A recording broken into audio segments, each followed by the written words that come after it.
जब पूरी दुनिया डर से कांप रही थी। तब एक बालक ने ऐसा काम किया कि स्वयं भगवान गणेश भी चौंक गए। बहुत समय पहले की बात है। कैलाश पर्वत पर एक दिव्य सभा लगी थी। सभी देवी देवता उपस्थित थे। भगवान शिव के पास गणेश जी बैठे थे और माता पार्वती मुस्कुरा रही थी। तभी नारद मुनि वहां पहुंचे और बोले, देवताओं में सबसे बड़ा भक्त कौन है और सबसे बड़ा बुद्धिमान कौन? सभा में सन्नाटा छा गया। सब जानते थे कि बुद्धि के देवता गणेश जी हैं, लेकिन भक्ति और शक्ति की बात आती तो हर कोई हनुमान जी का नाम लेता। तभी नारद जी मुस्कुराए और बोले, आज इसका निर्णय हो जाएगा। उन्होंने एक दिव्य मणि निकाली।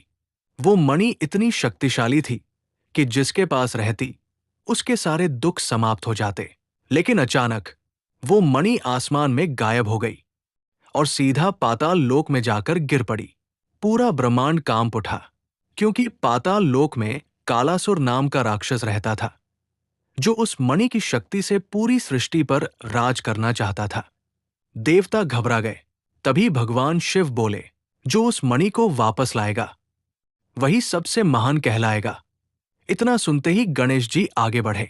उनकी आंखों में आत्मविश्वास था। उधर हनुमान जी ने भी हाथ जोड़कर कहा, प्रभु, आपकी आज्ञा हो तो मैं भी जाऊं। भगवान शिव मुस्कुराए, तुम दोनों जाओ, लेकिन याद रखना, ये केवल शक्ति की नहीं, बुद्धि और भक्ति की भी परीक्षा है। और फिर शुरू हुई सबसे रहस्यमय यात्रा। गणेश जी अपने मूषक पर बैठकर निकले, धीरे धीरे लेकिन बहुत सोच समझकर। वही हनुमान जी आकाश में उड़ पड़े। उनकी गति इतनी तेज थी कि पर्वत हिलने लगे। रास्ते में एक भयानक जंगल आया, जहां हजारों आत्माओं की आवाजें गूंज रही थी। हनुमान जी बिना डरे आगे बढ़ गए, लेकिन तभी एक बूढ़ी स्त्री रोते हुए दिखाई दी। वो बोली, बेटा, मेरा बच्चा इस जंगल में खो गया है, कोई मदद नहीं करता। हनुमान जी तुरंत रुक गए। उन्हें जल्दी थी, लेकिन किसी का दुख देखकर वो आगे नहीं बढ़ सके। उन्होंने पूरा जंगल छान मारा और आखिर उस बच्चे को ढूंढ निकाला। बूढ़ी स्त्री अचानक देवी का रूप लेकर प्रकट हुई। वो बोली, हनुमान, तुमने साबित कर दिया कि सच्चा भक्त वही है जो दूसरों का दर्द समझे। हनुमान जी ने विनम्रता से सिर झुका दिया।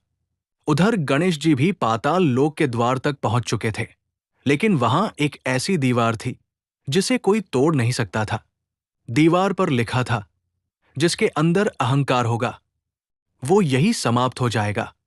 कई देवता पहले भी वहां हार चुके थे। गणेश जी मुस्कुराए। उन्होंने अपनी आंखें बंद की और माता पिता का स्मरण किया। अचानक दीवार अपने आप हट गई, क्योंकि जहां विनम्रता होती है वहां हर बाधा खुद हट जाती है। अब दोनों पहुंच चुके थे कालासुर के महल में। कालासुर जोर से हंसा, तुम दोनों बच्चे मुझे हराओगे? उसकी एक गर्जना से धरती हिल गई। हनुमान जी क्रोधित हुए।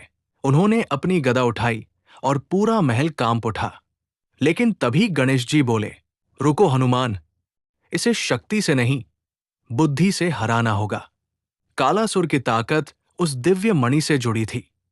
गणेश जी ने अपनी बुद्धि से एक योजना बनाई और हनुमान जी ने अपनी गति और साहस से उसे पूरा किया।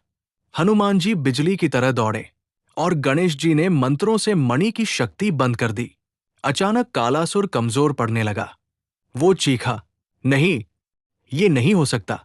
हनुमान जी ने जोर से जय श्री राम का नारा लगाया और पूरी पाताल नगरी प्रकाश से भर गई। कालासुर हार चुका था। देवताओं ने खुशी मनाई। आसमान से फूलों की वर्षा होने लगी। लेकिन तभी नारद जी ने पूछा, अब बताइए, सबसे महान कौन है? सभा फिर शांत हो गई। तभी गणेश जी मुस्कुराए और बोले, जहां भक्ति नहीं वहां बुद्धि अधूरी है। और हनुमान जी हाथ जोड़कर बोले, जहां बुद्धि नहीं वहां शक्ति व्यर्थ है।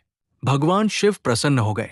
उन्होंने कहा, आज से संसार याद रखेगा, सच्ची महानता अकेले में नहीं, मिलकर चलने में होती है। उस दिन से जो भी सच्चे मन से गणेश जी और हनुमान जी का नाम साथ में लेता है, उसके जीवन के बड़े से बड़े संकट भी दूर होने लगते हैं। लाइक करें अगर आप भी हनुमान जी और गणेश जी में श्रद्धा रखते हो। जय श्री राम जय गणेशा कमेंट करें, शेयर करें ताकि ये दिव्य कहानी सब तक पहुंचे।